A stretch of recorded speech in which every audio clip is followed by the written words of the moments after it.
Welcome back, everyone. Today, I'm going to be sharing with you guys how Jordan Peterson changed my life. So today is going to be a little bit of a backstory video. You guys are going to get some details of my personal life. I'll walk you through my journey from when I first discovered Jordan Peterson to my journey through high school and being raised a Catholic, French Catholic, and then becoming an atheist in high school, and my journey through religion. The horrible divorce my parents went through while I was in high school and how that affected me, and the dark times I went through, and how Jordan Peterson led me to the light and led me kind of back to religion again. So I'm going to share all of that with you guys today. It should be a fun video. Also say hi to Mia because she won't be here too long. She's got cat business to do. She's got balls to play with and zoomies to get out, I guess. So yeah, she'll be she doesn't sit still for long. She's still pretty young. But yeah, if you guys like this video, don't forget to like, subscribe, share with your friends. It helps boost this channel and the algorithm. With that all out of the way, let's get into it. So before we get into my first engagement with Jordan Peterson and how I came across him and all that other stuff that I just mentioned, I want to give you guys some early backstory and some just kind of biographical details about myself, because I know I don't really talk about myself in these videos. It's more about the content.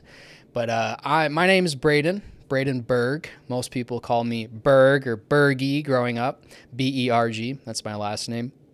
And I grew up in Edmonton, Canada, same place where Jordan Peterson was born. Now, he grew up in Fairview, a little bit north from where I'm at. I have visited Fairview quite a few times. I've visited pretty much everywhere in northern Alberta. I absolutely love this province.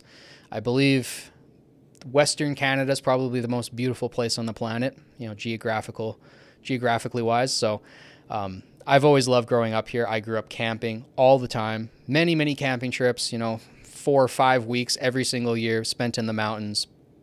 And I grew up playing hockey. Obviously, I'm Canadian, so that's in my blood. I played 15 years, almost took it to a professional level, but I decided to do other things.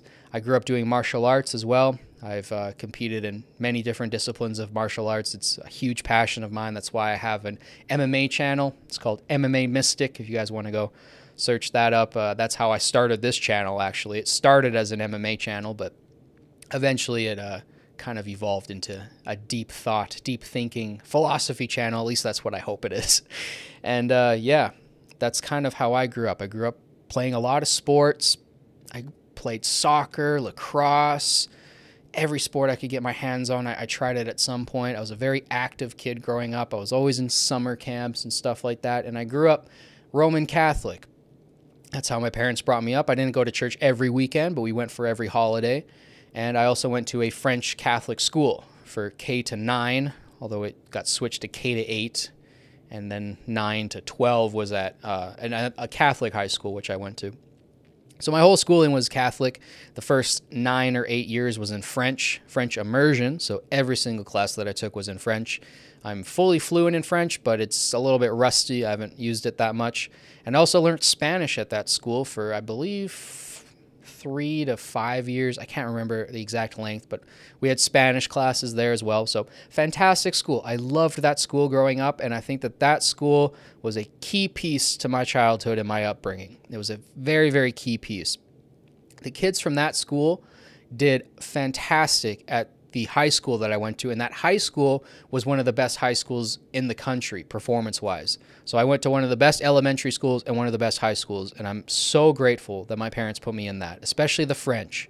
Having French as a second language is awesome, especially Spanish as a third. It made it very easy to pick up some things in Italian. I don't speak Italian at all, but I can understand some stuff, and it's just awesome to have that growing up. It's a very useful skill. My sister has made better use of it than I have. I haven't made any French videos, but my sister is now a French teacher, which is awesome. So I have a younger sister. She's 2 years younger than me. That's the only sibling that I have. And growing up, we had a pretty awesome childhood. I was kind of upper middle class, I guess you would say. I guess, yeah, definitely upper middle class because I was playing hockey, and hockey is a very expensive sport to play. Equipment every year is like $1,000. It's ridiculous, but I loved playing hockey growing up. That was a huge passion of mine. That's where I met a lot of my friends. And And yeah, I guess that's kind of the whole backstory. I guess I can kind of get into my teenage years now. I was always questioning God and religion and all of these things from when I was very, very young, maybe like 5, 6 years old. Whenever my consciousness was like birthed, I think it was around that age. But when I started really questioning things deeply, I pulled apart Santa very early. I was like the first kid to kind of disprove Santa to my fellow classmates, which made some kids cry, but you know, whatever. My thing is I would tell people, I learned about physics like relatively young, and one of the facts that I learned was, how fast things travel, and how you have to be in a cockpit if you're going to travel at Mach 1 speed, otherwise your face will fly off of your skull. So I told other children that if Santa were to deliver 1 billion presents in one night, his face would leave his skull. And that was a quite shocking image for other kids to hear about. So I was always somebody that was like that, though, just questioning things, picking them apart, asking like question after question after question. I was probably a very annoying kid, but that's how I was. And I was always questioning religion. So when I was, 12, 13, 14, this is when I started getting into political commentaries and watching YouTube videos of debates.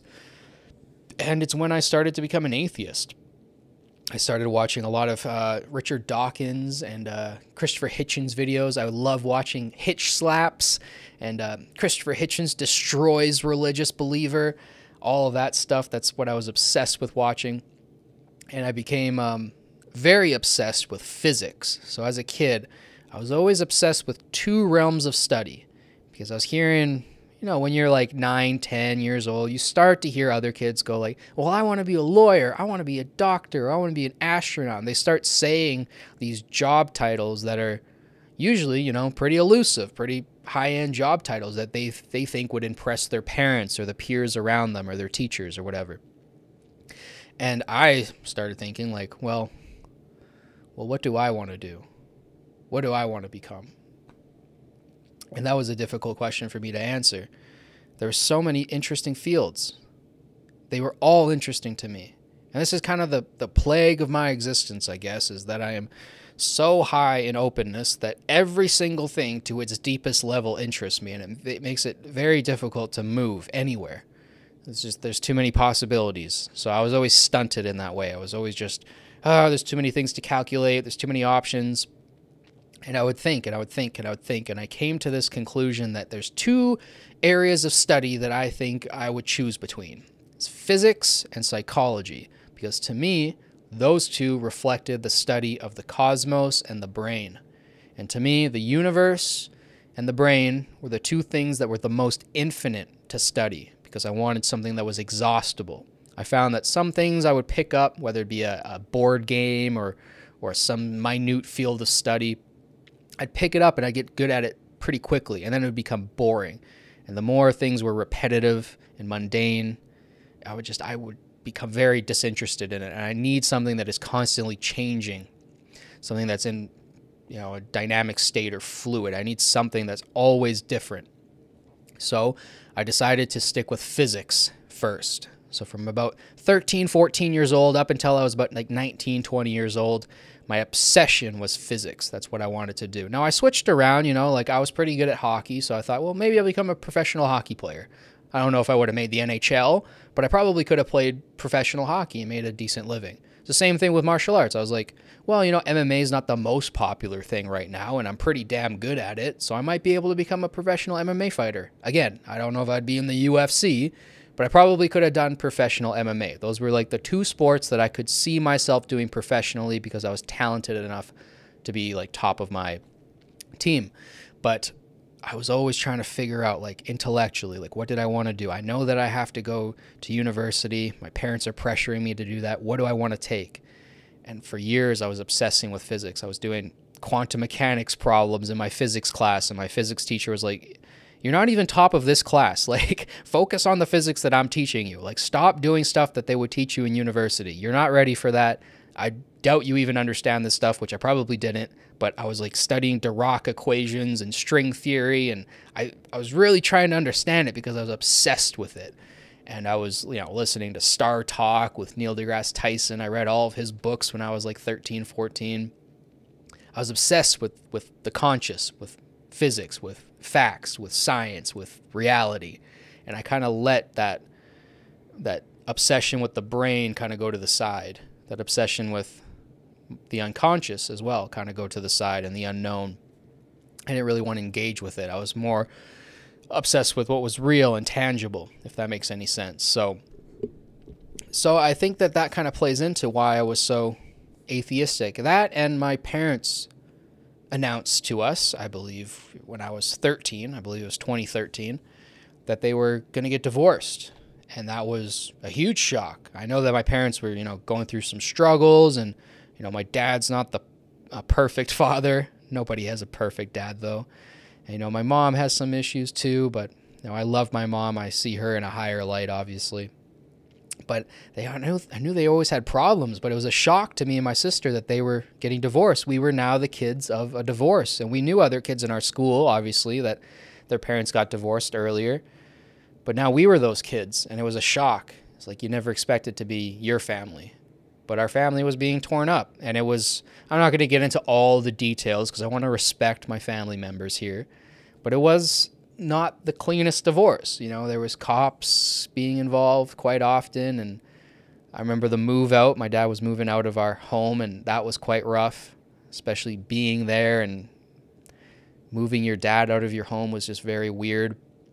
But he picked a home that I really, really liked, and it didn't have the gloom and the dread of the previous home that I grew up in. I spent my whole life in that previous home, and that home was empty now. All of the cool stuff was taken out of it. All the lightsabers and movie collections and the theater room, all my dad's cool trinkets. My dad was a collector of hockey cards and films and books, and not enough books in my opinion.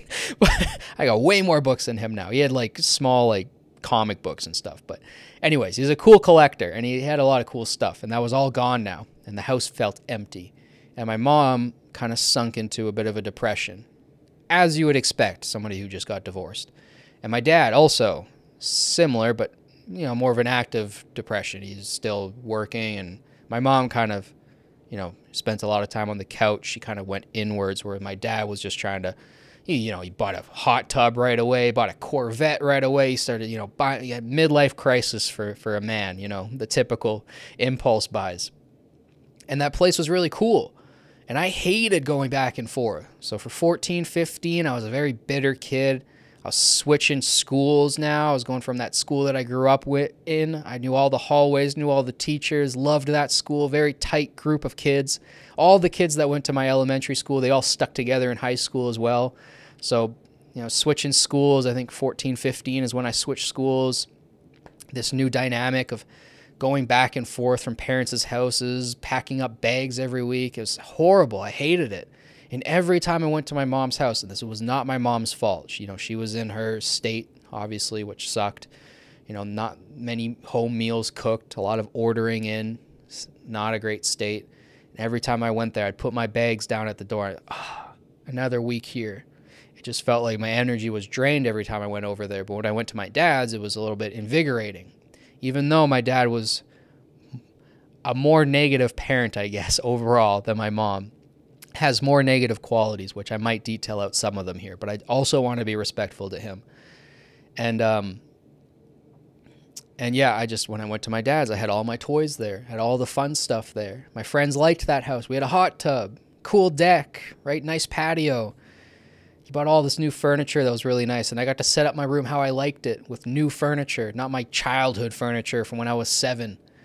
So naturally, I spent more and more time at my dad's, and then I stopped going to my mom's house. I think I was 15-ish, about 15. So I spent the next 2 years up until 17 just at my dad's. And I was, again, obsessed with my physics studies, and hockey was still big on my mind, and I was getting more and more into martial arts and more aggressive and violent, and I still hadn't learnt the lessons of martial arts yet. I was still on that stage where I thought I was this killer, and I was. I was fast, and I hit hard, and I was very, very good very quickly at martial arts. So I could get away with being a little bullish, but I had to tame that over time. And wasn't until like 2017 when things started to change. But those 2 years were rough. Those were the years when I was the meanest to other people. When people talk about me during that time in high school, you were very mean, very aggressive, very rude to people. And I had so much anger in me because I would go home every day and I'd get these long text messages of how I was a horrible person and all these things that I need to do when I get home, and I missed the chores from the night before. It's very anxiety inducing. And I'd go home and my dad had cameras set up all throughout his house, inside the house, not like outside cameras looking at who's stealing your packages. I somewhat agree with that. I'm a little iffy on cameras now, but growing up 2 years as a teenager in a house full of cameras where they're in every room but like your bedroom and the bathroom, and even then I was always anxious that maybe there was like a hidden camera in my bedroom.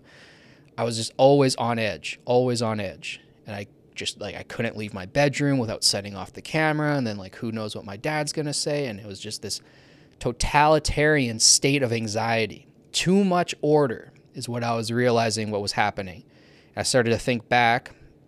I didn't have this realization then, maybe a few years later, but I started to look back and I went, oh, my dad was too much order and my mom was too much chaos. You know, she didn't want to cook. She just wanted to stay on the couch and watch the same show. She didn't really care what we did.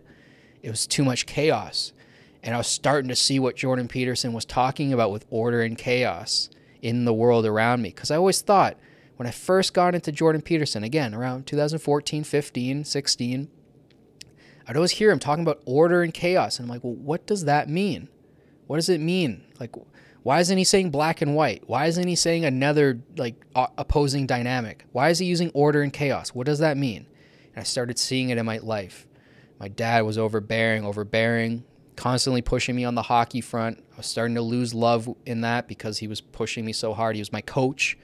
Another bad idea. He was my coach the entire time I grew up, which definitely pushed me back. I could have been a much better hockey player if I wasn't being coached by my dad, because I was constantly timid of screwing up, making a bad play. I was constantly timid every single time I'd play. And then every time he was gone, you know, on a work trip or he was sick or something, I'd score like 3 goals and I'd be like the top player by far. And it's because I was liberated from that stress of him just constantly critiquing me. Every single game that I had that we lost is like half an hour to an hour spent in the truck before we were allowed to go into the house, just saying all of the mistakes that I made in the game. So it was too much. And my dad got to a point where I had to leave. Luckily, I had a girlfriend at the time who gave me the space, and, you know, she was from a very rich family, so she had the resources to kind of give me the opportunity to leave my dad's house, because it had gotten so bad there. I was getting locked out of my house. I had to like go to the bathroom and sleep outside a couple nights. It was like really rough. And she's like, you got to get out of here. Go back to your mom's. I don't care how bad it is there. Go back to your mom. Your mom will treat you better. So at 17, I left my dad's house. I went to my mom's, and I spent my last year of high school with my mom. And then I was in chaos again, though.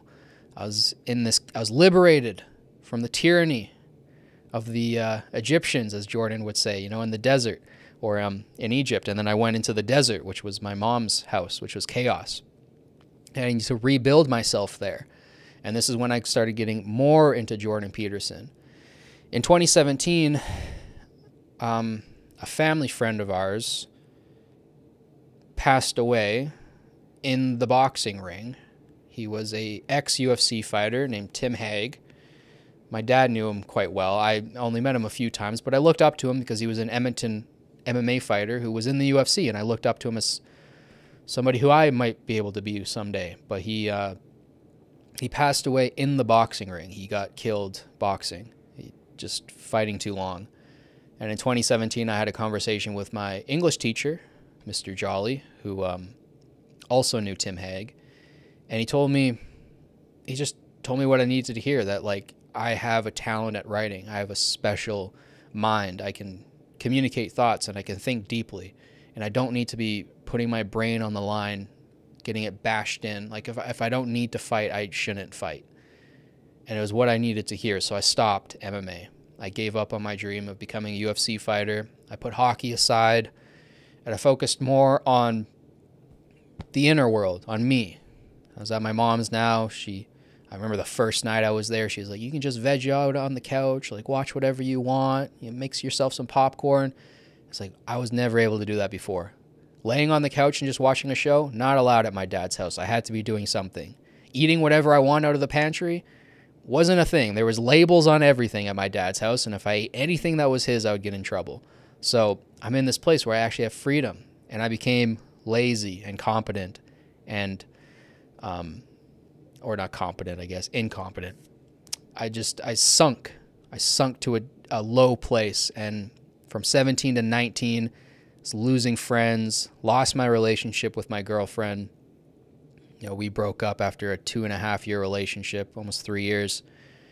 And it just felt like the whole floor just went out from under me. I felt like I was in the desert. And that was a hard spot to be in. That's when I think I met my shadow. So when I started to meet my shadow, at least. I didn't even have it fully integrated then. But I was in a very chaotic state, and I was trying to work on myself. I was listening to Jordan Peterson, and it was starting to click with me more and more, the lessons and the biblical stuff, and I was inching my way back to religion. I was inching my way back to Christianity. But I was taking this time to just kind of breathe.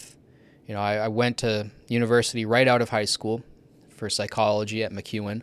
Went for a year and then dropped out because I wasn't learning anything there. It was very liberal, left-leaning, and the teachers were horrible. And Jordan Peterson has detailed out in great degree how the universities have failed, and especially liberal universities in Canada have failed.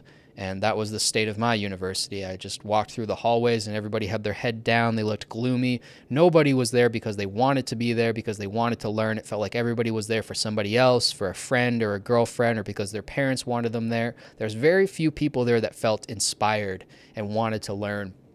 And it was just a depressing place to be. And I was learning more on my bus rides to university that were an hour long. I was learning more on those bus rides, watching Jordan Peterson's lectures and other lectures that I found on YouTube. Learning more from that than I ever did at university, so I dropped out. I'm like, this is not worth the money. And I dreaded that decision for years. I'm like, did I make the right decision? I just threw away my career possibly. Because what? Because the teachers didn't align with my political beliefs? Like, did I really make the right decision? I think I did now that I'm in the Peterson Academy and I'm learning so much, but I won't fully feel safe about that until either my YouTube channel blows up or I get a degree in something. I've always felt bad about that, about dropping out, but I was paying so much and I was learning so little that it wasn't making any sense. So dropped out of university. That was around the same time that I lost my girlfriend, 2019-ish.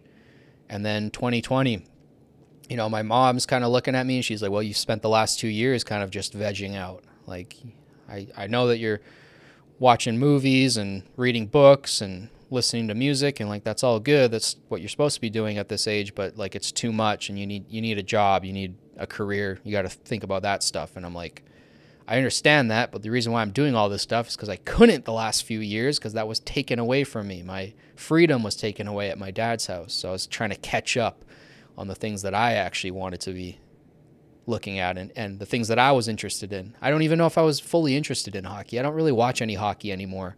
I don't know if it's my interest. I love MMA. That's my thing. My dad never pushed that on me. But the hockey, that might have taken away like years of my life. Like, I was playing hockey 5-6 days a week.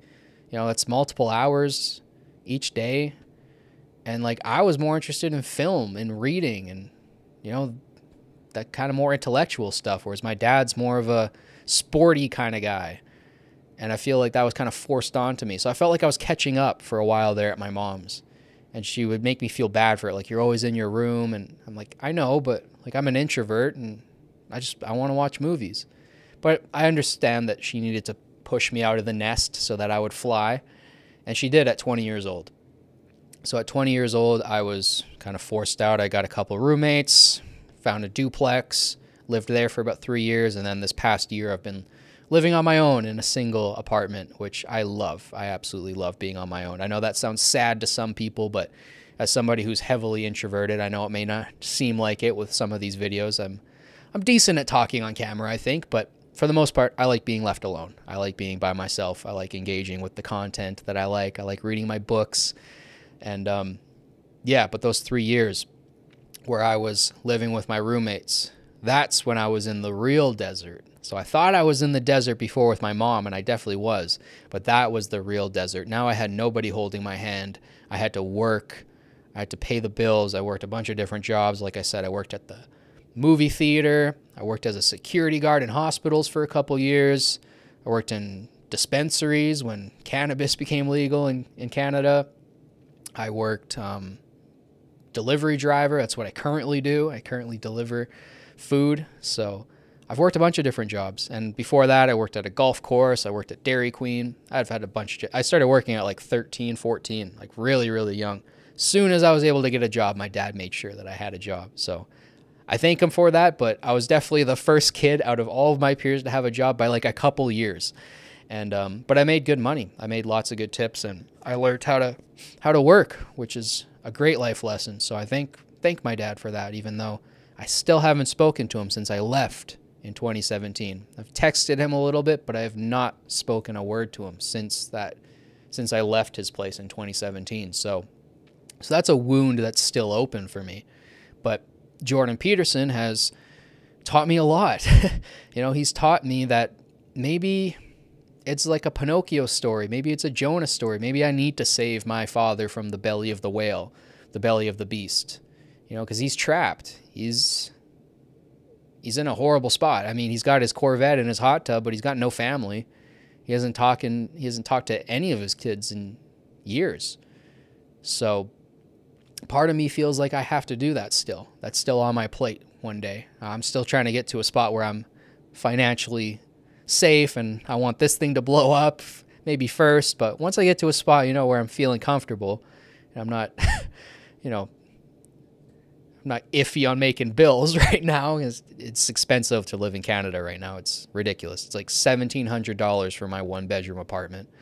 Ridiculous. And that's like nothing compared to Toronto. Hopefully that changes. Hopefully we get Trudeau out and somebody better in. But yeah, once I get to a spot where I'm a little bit safer, that's something that I definitely want to do, because I feel like that's on my conscience. That's something that's calling me to try to save your father, because, you know, everybody in my family kind of looks on him in a bad way now, and I don't think anybody deserves that, even though he's done some horrible things, and I've detailed out some of them here. I was never sexually abused by him, but physically abused a couple times, but nothing horrible. Like, I've heard stories from other children who've went through way worse, and they're somehow able to have great relationships with their fathers after many years. So we'll see. We'll see how that plays out. But there's so many lessons that I learned from Jordan. I know this has kind of been mostly just a life story video so far, but Jordan Peterson throughout that whole time was like holding my hand and leading me towards God. And whenever I heard the voice of God in my head, it would kind of sound like Jordan Peterson. And I had moments when I was those 3 years at that duplex living with roommates where I felt like I had nobody in my life. You know, sometimes it's tough when you have two male friends, can't always connect with them on an emotional level. And I had times where I went real dark and I got real close to ending my life. And in those moments, I heard a voice just say no. And that voice seemed to be some sort of combination of my father's voice and Jordan Peterson's voice, because I view Jordan Peterson as a spiritual father. You know, my dad hasn't been in my life since 2017, and the male figure who's guided me the most has been Jordan Peterson. I listen to him every day, a couple hours almost every day, and that's where I get my morality from. That's where I get my life lessons from. That's who I listen to. When I have problems, when I need dating advice, anything like that, I search up Jordan Peterson dating advice, and I always find that his words are true and illuminating, and they help me. They heal. And he's the one person out of every single person, living or dead, that I've ever come across in my entire life, whether I've met them or only read about them. He's the single person that I feel like speaks the most truth. I think he has the highest percentage of truth coming out of his mouth. It's not 100% because nobody speaks only truth, but I think it's like 99.9. Like, I'm very cautious with the people who I engage with, and I think I'm fairly smart to, discern when I'm being lied to. But when I listen to Jordan, the truth resonates with me. It rings home. I can feel it. I can feel that it's right. And it's helped me a lot. Reading his 12 rules for life, 12 more rules for life, going back and reading maps of meaning. The We Who Wrestle with God book that just came out was a huge help to me. I wish I had that when I was a silly atheistic teenager. That would have helped me a lot. His Genesis lectures, his Exodus lectures, his gospel lectures, the personality courses. I've taken every single one from 2014 to 2017. His maps of meaning courses, I love, like all of this content. And then you add on all the podcast episodes. Some of them are less informative, like Matt Rife. No offense, Matt Rife, but there's sometimes a guess where I'm like, okay, well, maybe I'm not going to have the most profound enlightenment today. But when he has guys like John Vervaeke on, it's like so much, it's hard to handle. But yeah, I've learned so much from him. So many great life lessons. I'm going to try to think of a couple now to recite to you guys, and then maybe I'll wrap up the video for today. So, a couple of the key lessons that Jordan Peterson has taught me throughout my life. I highlighted one earlier with the Jonah story and saving your father from the belly of the beast. It's a little bit more Pinocchio than Jonah, but same idea. To name all of the lessons that I've learned from Jordan Peterson would take like 5 hours, and even then I'd only have covered like a fraction of it. But here are a couple that stand out to me the most. So, what he says about dating. He had a conversation with Lex Friedman one time, and Lex Friedman is a man who I admire quite a bit. I want to make my channel like his someday. I want to interview interesting guests like he does, and I hope to ask half as good questions. But he was having a conversation with Dr. Jordan Peterson talking about dating because Lex is single, and he's, I believe, like 40 years old now. So he was asking, like, how do I go about finding the right date? Because that's something that I think a lot of young men are struggling with right now. And Dr. Jordan Peterson's advice to Lex was to make yourself into the perfect date. And then, this isn't exactly how he said it, and then the people will line up to play with you, and the right date will present themselves to you if you focus on making yourself into the perfect date. So this is something that I've taken to heart, and I've been doing consistently over the last couple of years. Like I mentioned earlier, I had a pretty long relationship there with my kind of first serious girlfriend that fell out after about 2-3 years. So ever since then, I had a couple little rebounds that I'm not proud of, but ever since then, I've been kind of just focused on myself. I haven't been dating or sleeping around or any of that stuff. I've kind of listened to Jordan's advice and not pursued the hedonistic path.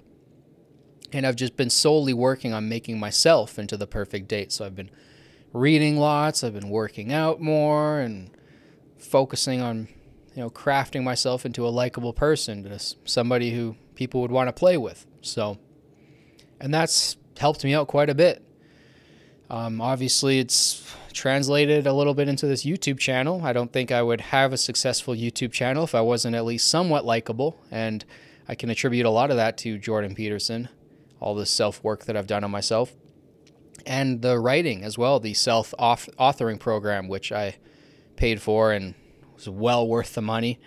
That has helped me out tremendously. Just writing down where I've been, where I am, and where I'm going, setting up goals, aiming at something, making sure my aim is high. And I think having a channel where my goal is to bridge the gap between religions and atheists and theists, I think that that's a pretty lofty goal. So hopefully that's a high enough pursuit. But yeah, that's helped me out tremendously. The personality test has helped me out tremendously. I learned a lot about myself. I think I learned more about taking that personality course than I did an IQ test. IQ tests are dreadful. The personality test, very helpful. Learning that I was 99.9 something in openness. I might be one of the highest in trait openness on the planet, perhaps. And that was something that I have to grapple with, and I have been grappling with over the past few years. It has its benefits, obviously. Being interested in every single thing at the deepest level is beneficial, but it also has its drawbacks. I'm very timid sometimes, and I'm not the most conscientious. I've worked on my conscientiousness over the years, and I'm pretty high in trait conscientiousness, but naturally pretty lazy. Naturally, I'm a very lazy person. I've hinted at it before, but I do sleep like 10 hours every day, which is a lot of sleep, but I feel like my body needs it. It's what it demands, and I seem to be sharper throughout the day than most people. So I do have that quality to me that goes with the high trait openness, that I'm a little bit lazy and I'm a little bit stunted in my direction. There's just too many possible ways to go. But learning that was incredibly beneficial. Learning that I'm very high in trait agreeableness was also beneficial. I definitely get that from my mom. I bet my mom is like in the 99th percentile in agreeableness. She's always trying to not cause conflict and smooth things over and make sure everybody's happy. So she's very resistant to conflict. And she's also high in trait neuroticism, which I'm not high in, but perhaps high for my demographic. You know, I think I'm pretty low compared to the general population in neuroticism. And just learning about my personality and how I can improve it, how I can grow it, that was all so beneficial. The personality test, again, well worth its money. And then there's the essay program too, which I know is kind of more Julian's thing, Dr. Peterson's son, but that was also fantastic. That's helped me write. I don't tend to use it as much as maybe other people who have paid for it, but I find that my writing comes pretty naturally. I just pick up a pencil and just never stop. It was like the one thing my teachers would always say about me is once that kid starts typing, it's just non-stop. Like I'll take like 5-10 minutes when everybody else starts their exam. I'll just sit there and think a little bit, and then I start typing, and I will not stop until you pull the laptop away from me or pull the pen and paper away from me. Once I get going, it's very natural for me to just flow. So I don't use the essay program as much, but still a terrific, terrific tool. And then the Peterson Academy, which I have been taking for, I think, 4 or 5 months now, has been incredibly, incredibly useful. I've learned so much on it. I've learned way more from just one course on the Peterson Academy than I did an entire year at my traditional brick and mortar university that I went to when I was 19. Learned way more from, way more from one lecture, let alone one course. And it's just been fantastic to engage with these amazing professors, brilliant minds, expressing their ideas, how they want to express them on a beautiful platform with excellent visuals. And, you know, it's gorgeous. I love my experience on the Peterson Academy. It's been so helpful, too, in my learning process. Before, I was just kind of finding what I could on Internet Archive, finding research papers and scientific studies on there, and watching what lectures I could find on YouTube and other free platforms. And that's kind of all I did. And now that I have the Peterson Academy, it feels a little bit more legitimate, a little bit more solid, and there might be something at the end of it. Maybe I can get a degree in something here. So that's quite cool. And I love making the content about the Peterson Academy, and you guys seem to love it too. And that's been like almost half of my videos so far. So I enjoy that quite a bit. So, I mean, I'm seeing the fruits of I'm seeing the benefits of what he's taught me over the last 8-10 years. It's coming to fruition now. I'm seeing it with the YouTube channel and how it's become successful. I can attribute a lot of that to Jordan Peterson. The way I talk, the way I present myself is, I'm kind of copying him. I try to be fluid with my words. I try to articulate myself perfectly because I see him do that. And I try to tell the truth because I see him do that. And I try to aim high, and I try to talk about deep things because I see him do that. I'm copying him in a lot of ways, especially my film analysis videos on the Disney films. The Lion King, Alice in Wonderland, Sleeping Beauty, and Pinocchio. Those are just rip-offs of Jordan Peterson's content. Now I splice in my own stuff in there, and I think it's quite interesting because I add more than what Jordan Peterson has in his lectures, but a lot of it was just based off of what he's been teaching. So he's helped me out tremendously without ever having had met him. And I can't wait to meet him one day. I can't wait to sit down and have a conversation with him. It'd be amazing. That's what I'm working up towards. I really want to sit down with him and talk to him. I could talk to him about so many different things. We could talk about the Oilers. We could talk about the local hockey team. We could talk about his childhood growing up. We could talk about Jungian philosophy. Like, there's so many different routes that conversation could go down.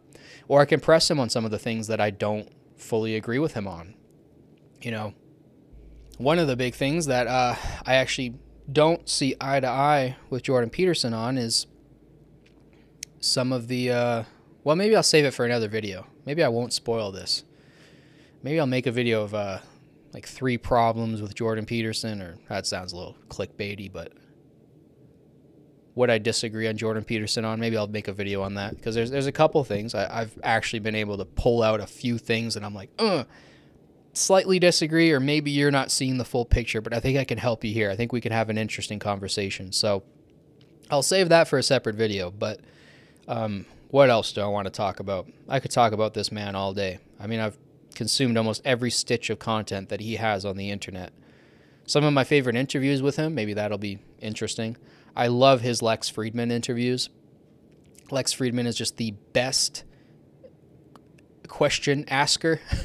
He's the best interviewer, is the better way to say it, that I've ever come across. He asks amazing questions, every single guest he has, and he has a wide variety of guests, from actors to scientists to politicians. He has everybody on that show, and he does amazing at asking interesting questions.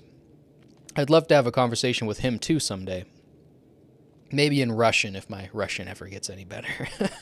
But yeah, I love those interviews with him. I obviously love when he's on Joe Rogan. That's kind of how I came in contact with him. I was watching Joe Rogan super early on because I was infatuated with the UFC, so kind of got into Jordan Peterson that way. Jordan Peterson has also introduced me to some of my favorite thinkers of all time. You know, whether it be Jean Piaget, Carl Rogers, Jaak Panksepp, or Nietzsche, and, you know, Dostoevsky. You know, I heard of Nietzsche before Jordan Peterson, but I'd never heard of Dostoevsky until I started looking into Jordan Peterson's content, and then I go and I read Dostoevsky, and in short order read all of Dostoevsky, and then very quickly he became my favorite writer of all time, just like Jordan Peterson. So I'm also obsessed with Nietzsche. I was reading Nietzsche before I even got into Jordan Peterson, but I did not understand Nietzsche. I kind of used Nietzsche as almost like a token to reflect my intellect, but I didn't really understand him, not for many, many years. I still don't really understand Nietzsche. He's very complicated. But, you know, Carl Jung, one of my favorite thinkers of all time. I would have never probably gotten introduced to him if it weren't for Jordan Peterson. Jung was never mentioned in any of my psychology classes when I was in university. And Jordan Peterson brings him up all the time. He's a fantastic man. Jung, I mean, well, they both are, but Jung is somebody who has really influenced my thought and has helped me understand the mysteries of religion in a much deeper way. So I'm so grateful for getting into contact with Jung's work and getting into contact with Dostoevsky's writing. And I have to attribute that to Jordan Peterson as well.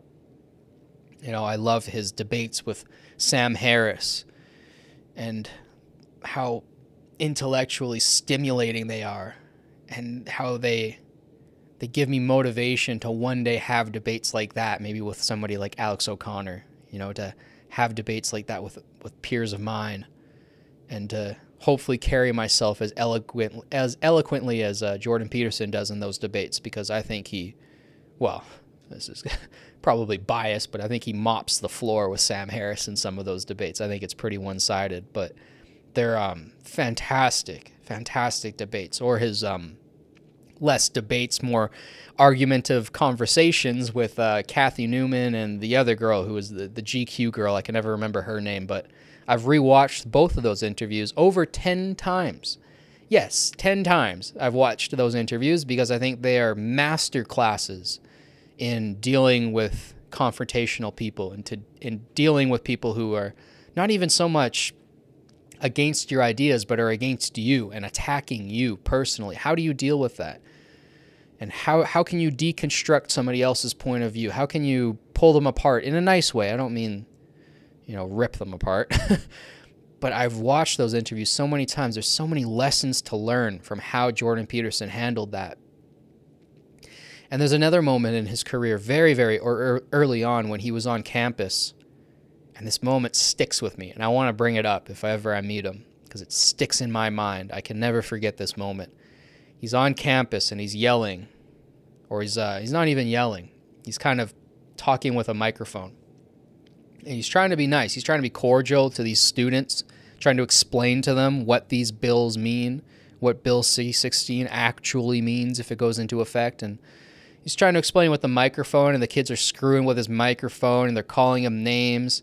And I'm seeing this professor, this very nice Canadian professor, very polite, try to communicate to these kids, and these kids are acting like animals.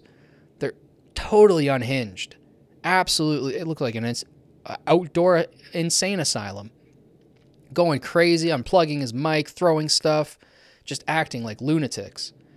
And Jordan Peterson still keeps his calm, keeps his composure, tries to talk through the mic. The mic gets cut out. They like break it or unplug it or something. And I see this moment. Where Jordan Peterson could step down. He could give into the crowd. He could go, damn, they've kind of got me here. The mob's too loud. I can't get my voice out there. They're unplugging my microphone. I should just step down. He could become just another somebody. And nobody would ever have known Jordan Peterson's name. But in that moment, he made a decision. And you could watch it and go on YouTube and search this video up. You can see the moment when he makes this decision to say, screw the mic. I'm going to cast my voice. And he starts speaking from his chest. And it's powerful. And he starts to captivate some of the crowd. And he takes back control. And in that moment, he became a leader. In that moment, he became something more than just a psychologist and a professor. In that moment, he became what we all know him as now, as this great intellectual figure who has helped so many millions of people. In that moment, he made a choice, a courageous choice that sticks with me. And I remember that moment every single time that I have to speak up and say something to somebody, or I have to do something that I don't want to do. Anytime I have a tough moment where I'm feeling doubtful and I feel like I'm lacking courage, I remember that moment. And it's not like he, stood up in the middle of a trench and charged at the enemy. He didn't do something that put his life on the line, but there's a moment of courage there that touches me, and it speaks to me profoundly. Because that's the moment when Jordan Peterson became Jordan Peterson. And then his career took off from there. And that was a special moment. I think about that moment a lot.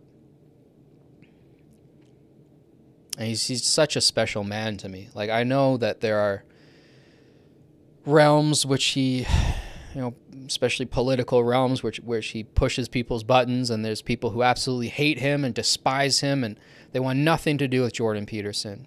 And they just do everything they can to strawman him and to tear him down and take cheap shots at him.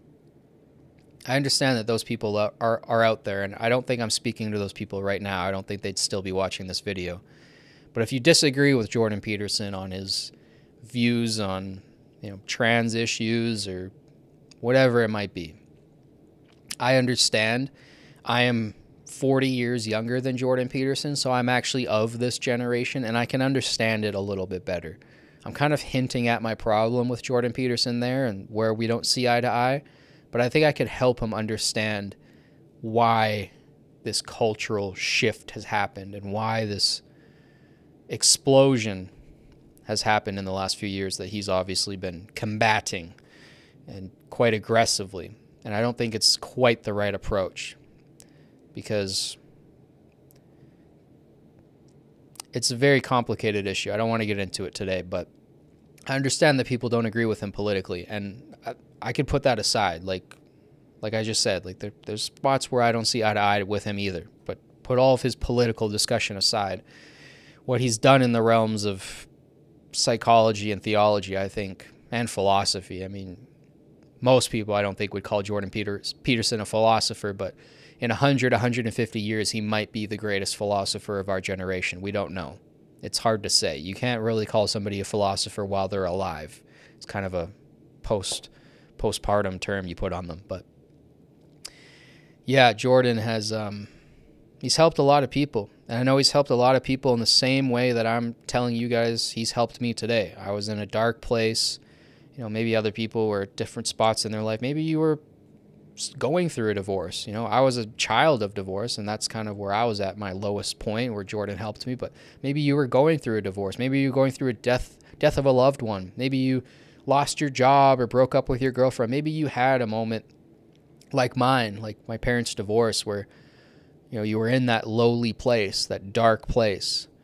And maybe just like me, Jordan Peterson was that person that casted a rope down to you and helped to show you the light. Because I certainly can't attribute my salvation completely to Jordan Peterson. I can attribute him, you know, showing me towards the light, but, you know, eventually coming to religion and connecting more with Jesus and God and all of that stuff, that's really what saved me and lifted me out. You know, coming to my own conclusions on these things is really what saved me. Because, you know, for a while there, I was just like, I kind of agree with Jordan Peterson. I like what he says, but now I'm more of like, this is what I would say. You know, I feel more myself now. Like I have my own voice. Like I'm my own person. I got my own spine, my own ideas to protect. So it's been so liberating. I feel like a strong, independent person because he's pushed me to become that. And that's what a good father does. And I think Jordan Peterson is a great father. I mean, you can see it with how he is with his kids, like just as a father. Like his daughter is super successful. She seems like a fantastic person. She has a beautiful family now. Julian seems to be incredibly smart. And, you know, he's doing the essay program, and he's not as much in the limelight as Michaela, but still a fantastic kid. Like you can tell both of his children turned out amazing. You look at his relationship with his wife, my God, that's like my biggest dream in life, is to have a relationship like that with somebody one day. A long-lasting marriage that's filled with, you know, growth and happiness and love. That's what I want. I want that kind of relationship. I look at Tammy and I look at Jordan and I'm like, damn, that's what I'm aspiring to. And I think that's one thing that Jordan Peterson put in me, is this aim for a family. I think that's the thing that I want most in life, is to be a father and a husband. You know, when I work out, I'm not working out so I look good. I'm not working out so I can impress other women.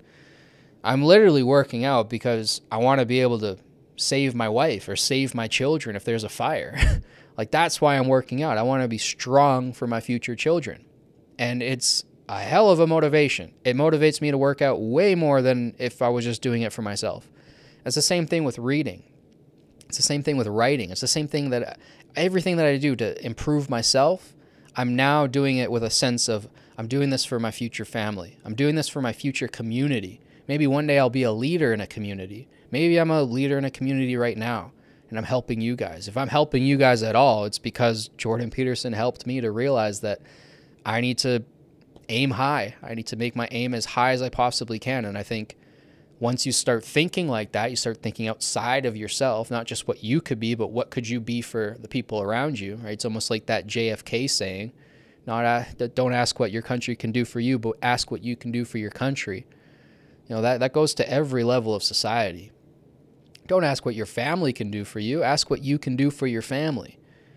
I'm not asking what can my viewers do for me, like and subscribe, but what can I do for my viewers? That's what I'm asking myself every day. I'm asking, like, what kind of video can I make that might help people, that might push people towards the light? How can I become the next Jordan Peterson? How can I walk in his shoes? And how can I do it better? You know, I don't like to talk about politics on my channel because I know it divides people. Even if I'm right, or if I'm probably not right all the time. Nobody is. Nobody has 100% correct political beliefs, if that even exists. But I know that, you know, no matter what side I take, I'm going to divide people. And I try to stay on the center line. I try to pull people together. But that's one of the reasons why I keep politics off my channel. Another reason is because I don't know anything about the world. I am 24 years old. I don't feel like I have a right. I know other 20-year-olds don't feel the same way as me, and they're perfectly fine spewing their political opinions all over the internet. I myself, I know that I'm a complete idiot. Even though I've read hundreds of history books, I know nothing about world history. I need to study way more until I even have some sort of semblance of how the world actually works. And then maybe I can start commenting on political issues. Now, some political issues I know are like more moral, and I'm like 100% firm in that stance. And some political issues I'm like, I don't really care, or I don't really know. So that's why I kind of keep it off my channel. But maybe eventually I'll get more into the political realm. I feel like you get dragged into it the older you get. But that's one area where maybe I can improve on Jordan Peterson. I can just keep the politics a little bit to the side, or be a little bit more generous in how I approach them. Because Jordan Peterson, probably because of all the hate that he gets, you know, thousands of people sending him negative messages, way more positive messages, I'm sure, but still the negative ones get to you the most. And I'm sure that has an effect on his psyche, and he probably combats the left a little bit harder than he should. I think we should be trying to pull people together. I think the left is right about some things, and I think the right is right about some things, and I think both sides are wrong about a lot of things too. And I think we need to have a dialogue and communicate and try to stay on the fence, try to stay in the center line, and bring these ideas together in a place where they can be discussed cordially. At least that's my hope if I ever do start talking about politics on this channel. It's not my goal. This deep thought channel is supposed to be deep thoughts only. So I'm going to be try to stick to, you know, science and art, you know, physics and psychology and philosophy and history, and sharing with you guys my favorite books of all time, why you should read certain books. Maybe I'll start doing why you should watch certain films, or why you should listen to certain albums. Maybe I'll start doing videos like that. I love doing the list videos for you guys, like my top 10, top 15 Vietnam War films, or top 50 World War II films, or my top 5 books for men, whatever it might be. I'm going to have many, many more lists for you guys. I make lists all the time. I have like 100 movie lists saved on my letterbox that I want to eventually make into videos. So I love sharing that with you guys, ranking stuff or making analysis videos. I love doing the film analysis videos. They take a long time to make, so don't forget to like and subscribe. If I can do this full time one day, I can give you guys like one of those a month, maybe even one a week. We'll see. They're tough to make, but I love making them. I want to do some book analysis videos for you guys in the future. I want to do more song analysis videos for you guys. All of this content, I just want it to be positive and informative, educational. I want to enlighten you guys. I want to bring you guys closer to the pieces of art that you guys love the most. That's what I hope to do with these film analysis videos. I want you guys to take those films that you love so much, and I want you guys to look at them deeper. And yeah, I just want to spread the love for learning, spread the love for knowledge, and spread the love for growth, and spread the love of love. You know, I want people to come here and feel like there's a community here. So that's my goal for Deep Thought. That's why I named it Deep Thought. I didn't feel like naming it the Braden Berg Experience. I don't really have a name of my own that I can build off of, and I don't want it to be about me. I want it to be about the channel and about the community and about you guys and us coming together and learning together, teaching each other. I learned so much from you guys. Some of you guys in the comments, man, you guys are way smarter than me. You guys should have your own YouTube channels, because some of the comments I get left, I'm like stunned that there's people that smart watching my videos. It's amazing. And a lot of you guys are older than me too, which is wild. I don't know why anybody's listening to a 24-year-old talk on YouTube, but apparently I'm doing something right. So I appreciate you guys so much. So much. And I appreciate Jordan Peterson for putting me on this path, and I can't wait to see where it goes. I would love to teach a course on the Peterson Academy one day. I would love to do like a Jungian psychological breakdown of Disney films. I think that would be a fun course, especially if I can get fun with the visuals behind me and maybe even play short little sections of the films. I don't know how copyright works, but I don't know. I would love to do some stuff with the Peterson Academy. I would love to interview Jordan Peterson one day. I'd love to talk to him about his childhood, get more into his personal life. You know, I'd love to know, like, did he grow up watching the Edmonton Oilers? Because my family's obsessed with it. I mean, the Oilers in the 80s were something else. They were the best team hockey's ever seen. So I'd love to question him about some of his more personal life details, and I'd love to pick his mind more on Jungian philosophy and try to get deeper there, because, you know, not everybody reads Jung, and because I've read so much Jung, I feel like I can ask him some pretty great questions. But yeah, I'd love to meet that man one day and just thank him for everything that he's done for me and everybody else that I know. I have a lot of friends in my life that Jordan Peterson has helped them too. You know, friends that I've, you know, given his books to or shown videos to, and then they latch on to him, and then they start really, really liking his content, and it's helpful to them. And I think he's been a father figure for a lot of people who are lacking that. And that's the biggest thing for me, is that's what I feel like he's been for me.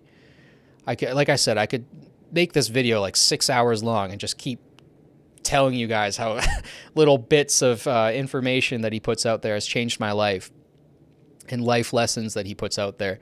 It's been so spectacular. But I think I'm going to wrap up here for today. I hope you guys enjoyed this video. You guys got a little bit of backstory on my life and how I came to be this YouTube video creator. I don't even know what I'm doing with this channel, to be honest. It's fun. I love it, but it's kind of all over the place. I like making these videos where I edit and I cut the least.